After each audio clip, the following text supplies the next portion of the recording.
Good morning all, how are we doing? Morning. Good to be with you. Thank you team for leading us. It's always fun. I was watching some smiles up here. I was really enjoying that from back there. I was seeing some joy amongst all of you, so it was really great. So this is the last sermon in this 1 Peter series. Oh, really sad. But we've got a good series coming up, so don't you worry, there'll be lots to look forward to the following weeks around what is the new creation? What has Jesus actually done that's fundamentally shaped and changed this world? So that'll be a bit of a snippet for next week. But before we get there, we're going to go through what 1 Peter chapter 4 has to say. And I want to say something a bit interesting for you. When we had a thunderstorm just a couple of days ago, didn't we? A bit of an interesting, loud thunderstorm. Did you know there's only two types of people in a thunderstorm? There's the storm enthusiasts who sit out and get their deck chair and love watching the sky light up. Is anyone, any people those? Yep.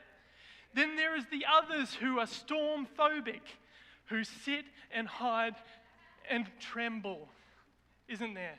Is anyone one of those? Yeah.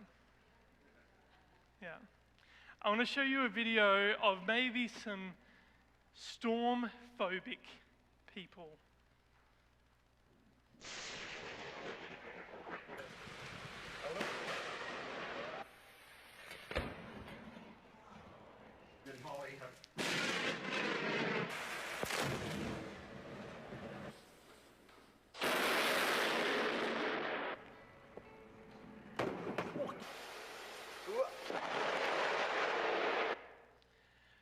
Pretty safe to say, right, these people would be terrified now, right? Let me give you some idea of how powerful this is.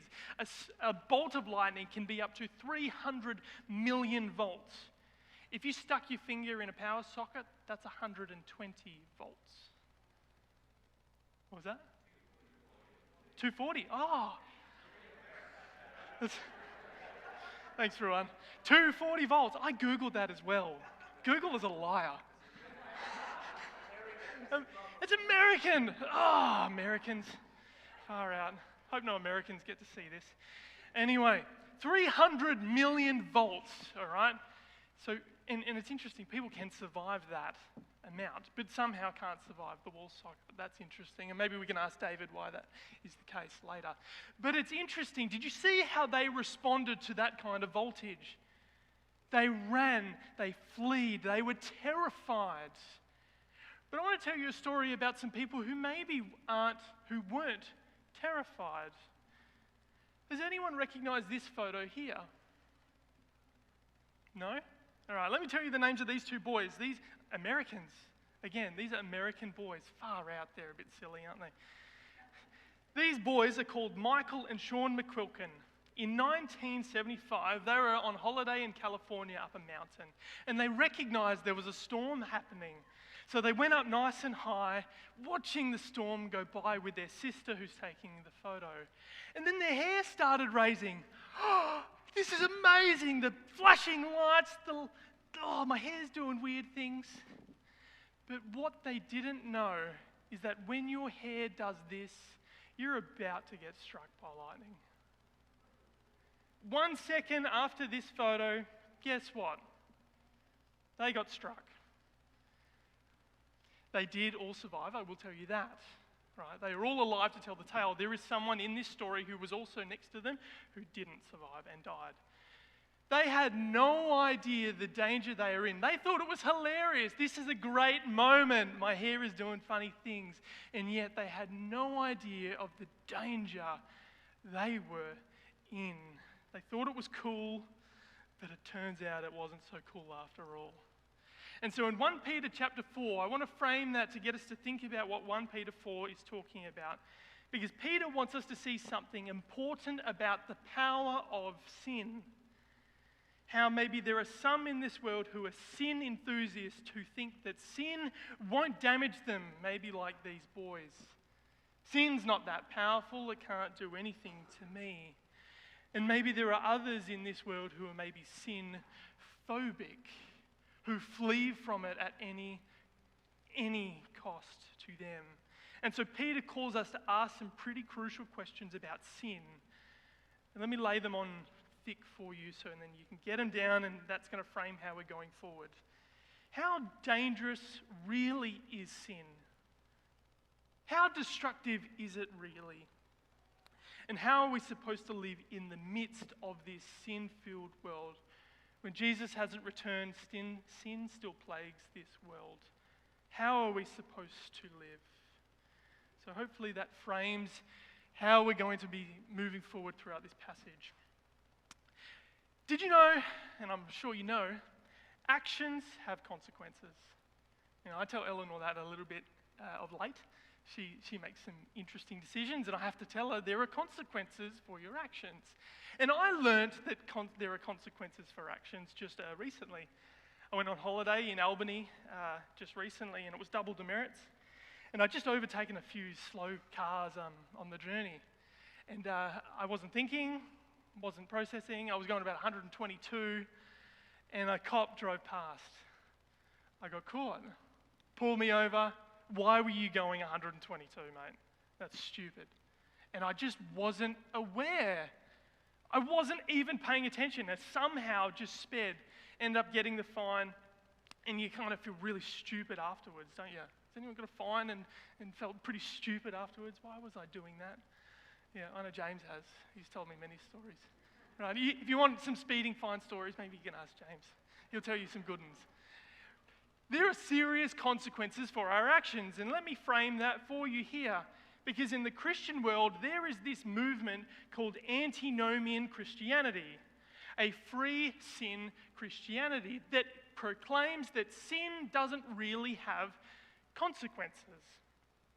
That there are no consequences for sin, because Jesus can just forgive it. If Jesus can just forgive it, then therefore you can still make it to heaven. And then it doesn't matter if you sin. It doesn't matter. This is antinomian Christianity, that sin has no consequences because Jesus can just forgive it. What's the big deal if I sin? I'm still going to heaven. But there is a huge problem with this thinking. And so many Christians have learnt this idea that the main problem with sin is that it stops us from going to heaven. That sin's main thing that it does is stops us from going to heaven. But maybe that's not quite right. There is eternal consequences, but maybe sin has a little bit more than just that. Maybe we've trivialized sin's power and minimized sin's power so it's simply just about heaven. But maybe it's more than that. And so let me just ask the question, why do we talk about sin maybe in this platform or maybe in our friends? Like sin is just a bad thing we do that kind of is a bit of a slap on the wrist.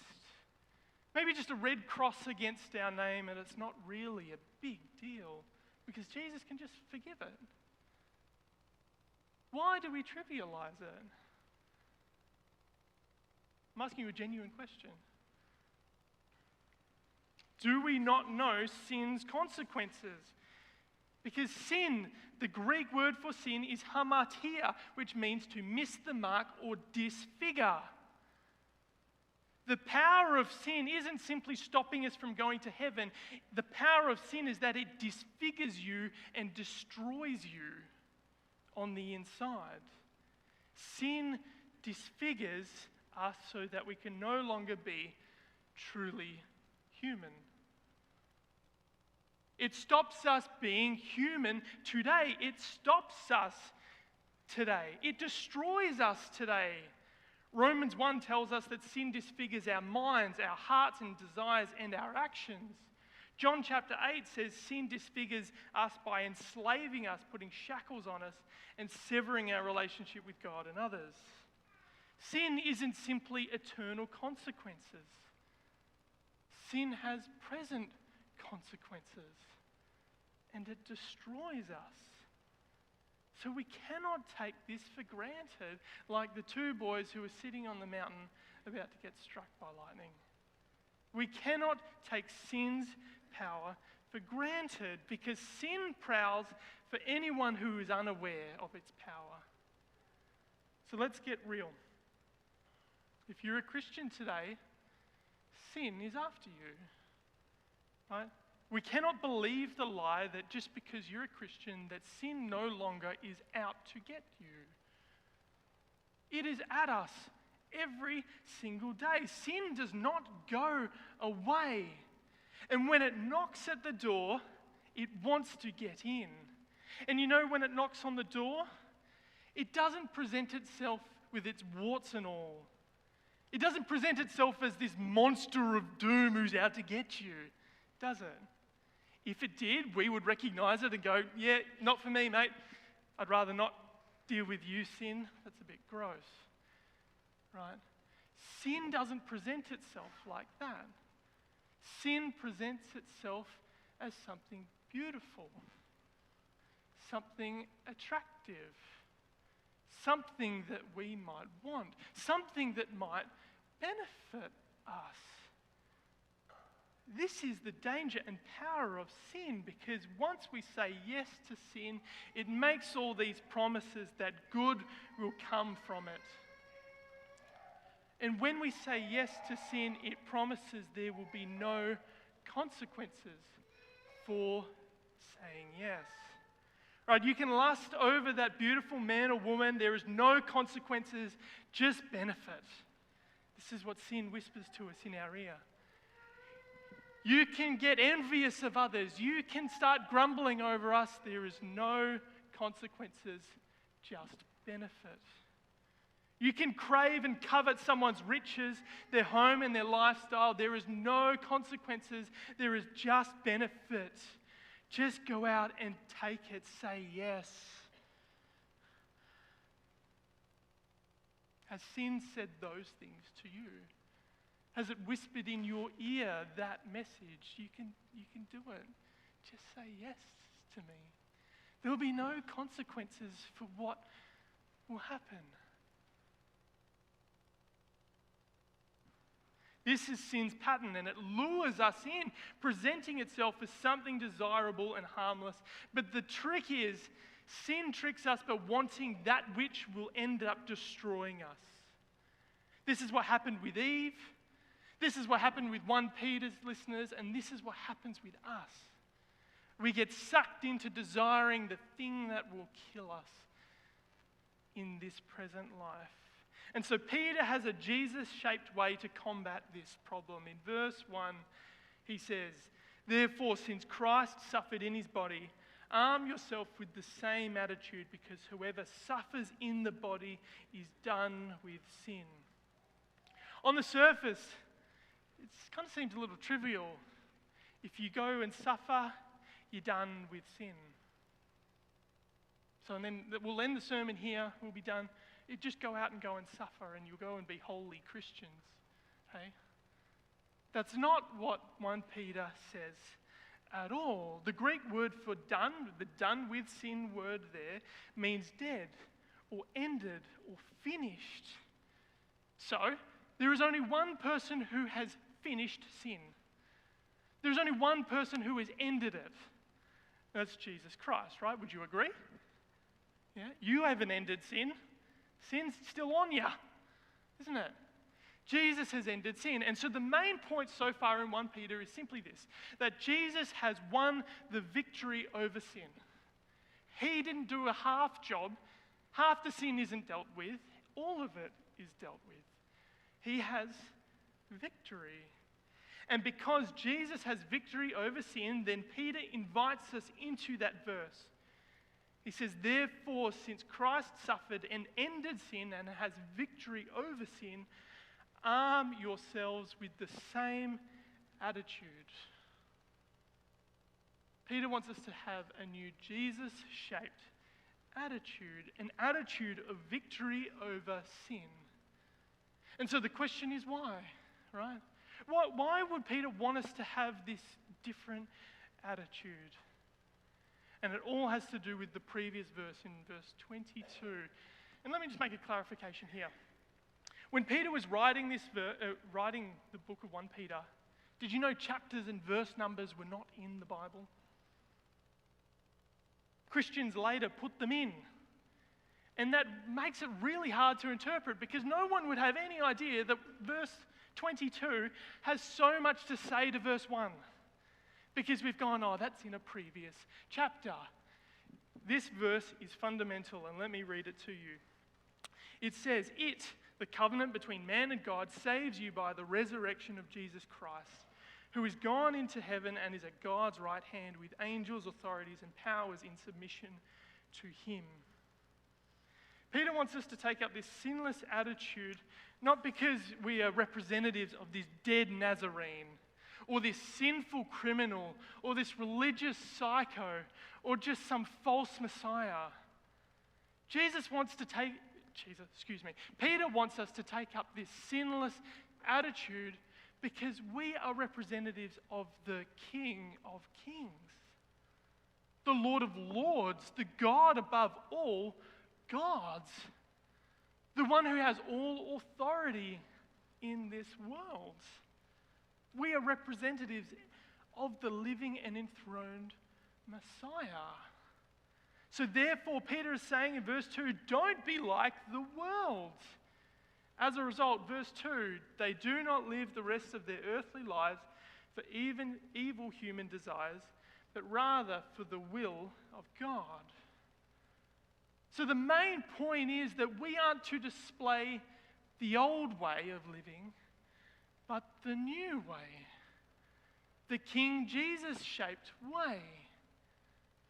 There is a new way to live in this world, and it doesn't involve sin. It involves living a life that is victorious over sin. There's a big difference. And so as Christians, we are to show this world that there really is victory over sin. That King Jesus is sitting enthroned for real. That he really has done something that has changed the here and now. But the world doesn't see this, do they? They don't see a sinless Christian community. They see a sinful community of people, don't they? It's often why the world calls Christians hypocrites, and I understand completely why. Because we are so broken and flawed, and yet we proclaim King Jesus. It's hypocrisy, and I love it. While we should say, I am done with sin, I'm dead with sin, sin has no hold on me, we somehow let sin craft its way back into our lives, and it rears its head over and over again. And somehow, some way, we struggle to stop it. No matter if you've been a veteran Christian, no matter if you're a new Christian, somehow, some way, sin works its way in and destroys that victory over and over again. And so how do we represent Christ and be done with sin? How do we take up and implement this attitude of victory that 1 Peter wants us to grasp, right? How do we cast off the old self and put on the new? So from now on, I want to get really, really practical, and I want to give some practical tips about how we can say no to the old way, okay? You might not hear many sermons like this, but let's really dive into the depth of how we can say no to sin. And so the first principle is this: don't sit, sweat.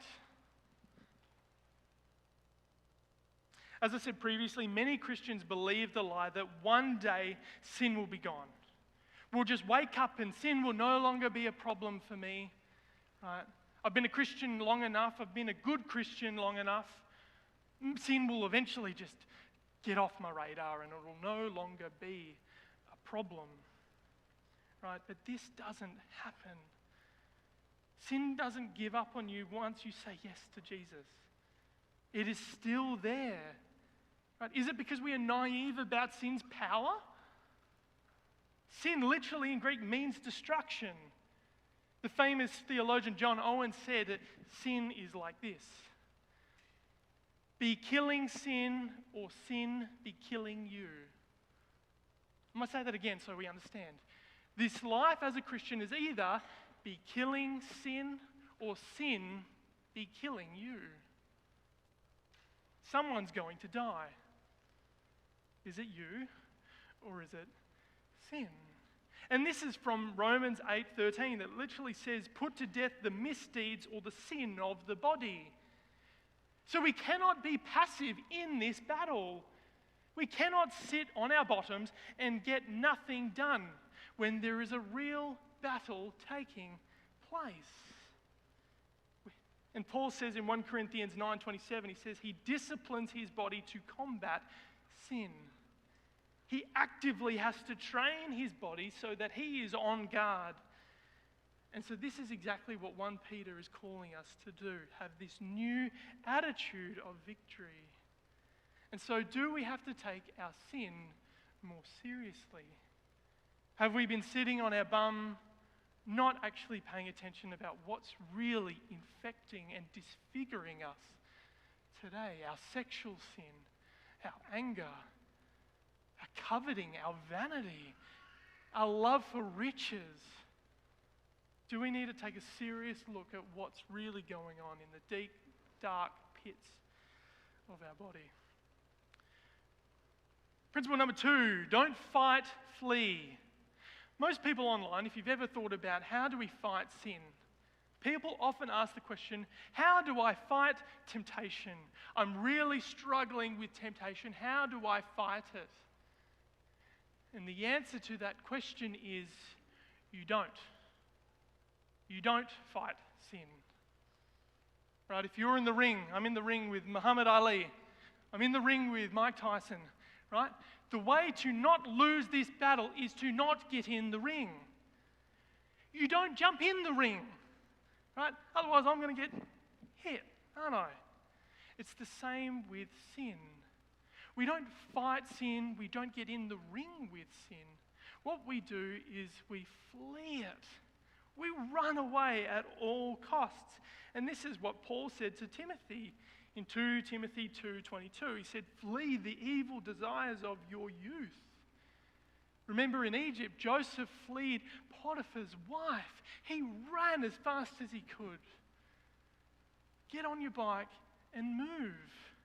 Don't sit and front up sin because you will lose. And so what sin are we trying to fight? What temptations are we trying to confront when really we should be walking away? Principle number 3, don't feed, famish it. Many don't realize that sin talks to us. I brought this up before, okay? Have you ever heard the voices in your head that say, that sinful action that you've done, right, it might be wrong for some, but it's not wrong for you. Anyone heard that voice? Anyone heard, what you're doing isn't that bad? Right, what you're doing is actually a lot better than others. Don't worry, right? You can stop this desire whenever you like. You can draw the line and it'll be all okay. What about the worst of all? Right, you've made a mistake. Oh well. Right, what do you expect from merely flesh and blood? You're bound to make mistakes, aren't you? Do you hear the voice of sin say those words to you? I do. Is anyone else following? Are we just checking? Blank faces. Not a good sign for a preacher, okay? Yeah. We want engagement. I want to see what's going on. Sin at its core is deceptive. It wants to trick us, right? And that's why Paul says in Romans 13, he says, do not think about how to gratify the desires of the flesh. Make no provision for the flesh. So with any sinful door we leave open, anything we leave, sin jumps straight into it to exploit us. It does its best to deceive. And so what doors have we left open for sin? Right, are our phones a gateway for lust? Are TV shows a gateway for lust? Is gossiping and grumbling at friend groups a gateway for anger and envy? Is our workplace and finances a gateway for pride? If they are, we need to famish them. Don't feed it, famish them, so that it cannot destroy you and disfigure you. Because once the gateway is open, we need to understand this. Once the floodgate is wide open, it is so much harder to shut that door. Sin will hold that door open and not let you shut the door. Right? So much so that, I've watched porn heaps of times. It's not a big deal if you watch it again, is it? Right? Right? You've punched that guy once before. Well, it's not a big deal if you punch someone else again, right? Right? I've longed for riches. It's not a big deal if I long for it a little bit more, is it? Right? Shut the door and let's see how sin cannot be used to disfigure you. Final point that I want you to grasp. Wars have never been won by a single fighter, right? There's never a lone ranger who goes out and just wipes out a whole army, right? They all die, right? When there's an army that comes across one person, they're all dead, right? And so the same is with sin. When we are isolated and alone, sin wins. When we are isolated, when we're bored, sin wins. We are at its most vulnerable during that time. Hebrews chapter 3:13 says, "But encourage one another daily so that none of you may be hardened by sin's deceitfulness." So this doesn't mean, right? This doesn't mean we tell each other useless, trivial statements like, hey, mate, how's your sin going? Right? Hey, sin's not very good. Hey, you doing good? They are useless statements. That is not what a teammate is in this battle, right? And let me also clarify, a teammate doesn't also pry. Hey, I know you didn't ask me, but how's your sin battle going? I know I didn't ask you, but is your sin going okay? Yeah. That is not what a teammate does, right? A teammate is someone who you are mutually accountable to, a friend, a trusting friend. And so who in this life do you have, a select group of people who has your back deeply, who loves you, who can help be a shield and protect you in the midst of this battle? And so do you have a teammate? And here's maybe the harder question at all. If you have a teammate, are you willing to let them in to the deep, dark pits of your soul? Are you willing to let them in to see who you really are? So all of these principles I've given you, right, they'll be useless if you don't implement this last thing that I'm going to give you. Right, this is the nugget. This is good stuff. Yeah, write these down. Cool. Let me tell you the last bit of story before I wrap it up. Mum was an interesting mum. We had a thunderstorm, didn't we? Do you remember where I'm taking this? Yeah. We had a thunderstorm once. I was probably about 2 years old. Yeah, she had me up on her shoulders. We were watching the lightning go by, and you know what happened? How close was it? Front doorstep, apparently. Lightning was that close, right? And I was up here, about to get shocked by lightning. What do you think Mum did as soon as that noise went? Dropped me and ran. That would be a worry, wouldn't it? What did she do? She protected me and ran home. She ran to safety. She ran to home, right? And this is the huge principle we need to get that will underpin all of what I've said so far, is that the vital point against this battle of sin is not that we simply sin less, not that we live a good life or that we simply make it to heaven. The point of this is that when sin comes knocking, we run home to God. We are fleeing into the arms of our King. And we delight to do it more than we delight to say yes to sin.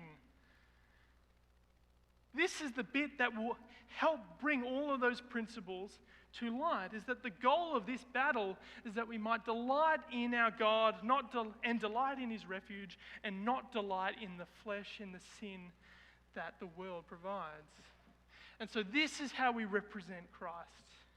When we display there is a new and undestructive way to live versus the destructive way that the world has always ever seen. Sin's motto is overpromise and underdeliver. It promises the world and it gives us nothing but disfigured human beings. It even promises that God is so loving that he will overlook our little faults, our little lapses, our indiscretions, our little white lies, our little cheating on our tax returns, taking of that pen or that little bit of money when no one's looking, or that discreet little looking online for some lustful things. These little failings, right, they won't bring us destruction in our lives, will they? Right? They won't do any real damage, but it really does. So when are we going to say, just like Christ, just as Jesus was done with sin, I am done with sin also? When are we going to say, I'm done choosing sin over King Jesus?